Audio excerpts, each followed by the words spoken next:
qofkaad qalbigiisa furi kari weydid caqligiisa ma furi kartid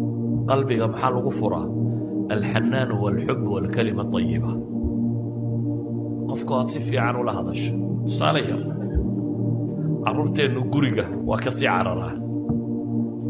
markay kindergarten xadaanada meesha carruurta lagu hayay iyo iskuulkiiyo way jecel yihiin maxaa jira iskuulka markuu soo galo ama ka yari markuu xadaanada soo galo ee habarta joogtaa dhunkanaysa intay u fadhiisato ayay hag siinaysa laabta u saaraysa dabeetana waa soo dhaweynaysaa waa fadhiisinaysaa dharbay ka bixinaysa markuu ka imanayana hag bay soo siinaysaa adiguna markuu guriga soo galana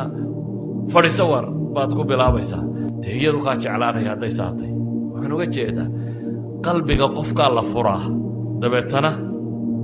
caqligiisa kuu furmaya nebi moxamed calayhi salaatu wasalaam wuxuu leeyahy khayrukum liahli wa ana khayrukum liahli walidalik buu la kaftami